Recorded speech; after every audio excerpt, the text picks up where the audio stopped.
22 राजनीतिक दलों की एक संयुक्त बैठक श्रीमती सोनिया गांधी जी के नेतृत्व में आज जूम से वर्चुअल हुई।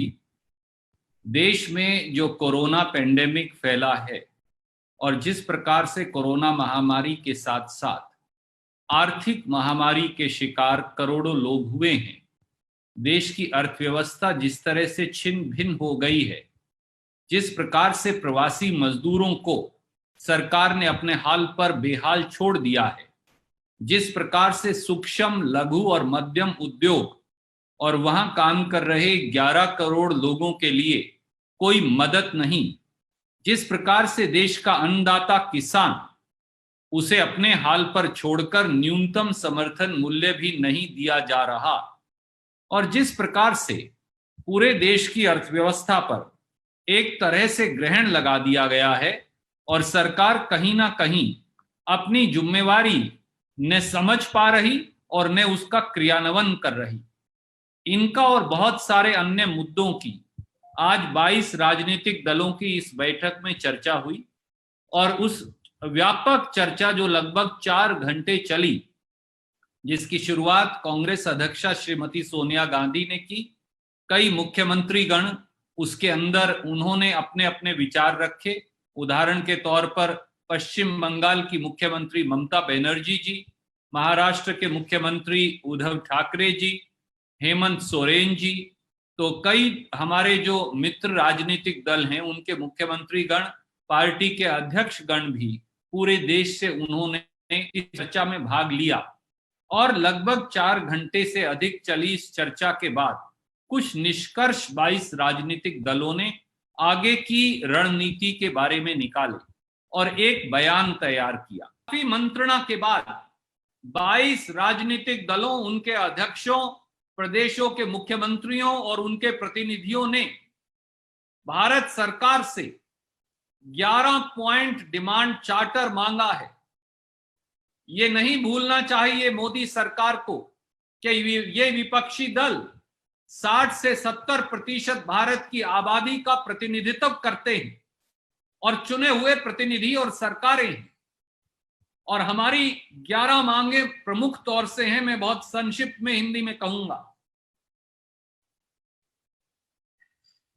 जो परिवार इनकम टैक्स की ब्रैकेट से बाहर हैं, उन सब परिवारों को 7500 रुपया प्रति परिवार 6 माह के लिए दिए जाएं। 10,000 रुपया फौरन दिया जाए और बाकी का पैसा अगले 5 महीनों की बराबर किस्तें बांटकर दे दिया जाए। दूसरा, हर जरूरतमंद व्यक्ति को 6 महीने तक 10 किलो अनाज मुफ्त दिया जाए। इसके साथ साथ महात्मा गांधी नरेगा के काम करने वाले लोगों की संख्या 200 कर दी जाए। वह महात्मा गांधी नरेगा स्कीम का इस बारे जरूरी तौर से बजट बढ़ा दिया जाए। नंबर 3, हमारे राष्ट्र निर्माताओं मजदूरों की निःशुल्क घर वापसी का केंद्र सरकार फौरी तौर से इंतजाम करे। इसके साथ साथ विदेशों में फंसे हिंदुस्तान के छात्राओं और हिंदुस्तान के नागरिकों को फौरन वापस लाने का संपूर्ण इंतजाम भारत सरकार द्वारा किया जाए। नंबर 5, अनाप शनाप और तानाशाही तरीके से मजदूरों के संरक्षण वाले लेबर लॉस को जो खत्म किया जा रहा है, इस पूरी प्रक्रिया पर लगाम लगाएं और जहां जहां इस प्रकार के मजदूर विरोधी कानून पारित कर दिए गए हैं, इन 60 दिनों में उन्हें वापस लिया जाए। नंबर 6,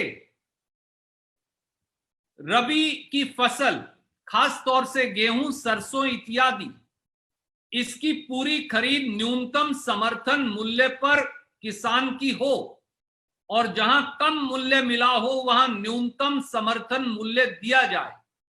इसके साथ साथ फसल को बाजार या मंडी तक पहुंचने का पूरा इंतजाम सुनिश्चित किया जाए। भारत सरकार खरीफ की फसल के लिए कीटनाशक दवाइयां, बीज इत्यादि उपलब्ध करने का पूरा इंतजाम करे। नंबर 7, कोरोना से लड़ाई आखिर में जिला और प्रांतीय स्तर पर लड़ी जा रही है, इसलिए केंद्रीय सरकार प्रांतीय सरकारों को विशेष आर्थिक राहत पैकेज दे ताकि कोरोना से यह जंग जीती जा सके। नंबर 8, साफ शब्दों में केंद्रीय सरकार बताए कि लॉकडाउन से बाहर जाने की कोई नीति उनके पास है या नहीं, और लॉकडाउन से बाहर निकलने की वो नीति क्या है। नंबर 9, संसद इस देश का सबसे बड़ा मंदिर है। संसद सरकार पर अंकुश भी लगा सकती है और नीतिगत नियंत्रण भी। संसद और संसदीय समितियों की कार्यवाही को, सरकार पर उनकी देखरेख को फौरी तौर से रिस्टोर किया जाए। नंबर 10, गरीबी से लड़ने और आर्थिक संकट से निपटने के लिए एक निर्णायक नीति की घोषणा सरकार करे।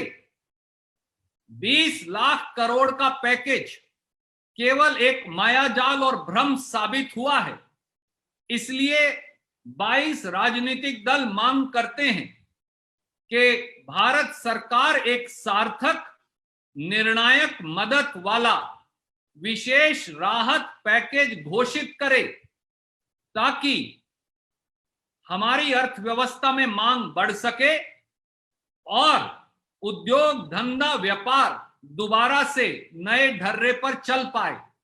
और आखिरी, अंतरराष्ट्रीय व अंतरराज्यीय हवाई जहाज सेवा शुरू करते हुए किसी प्रदेश की सरकार से मंत्रणा अवश्य कर ली जाए।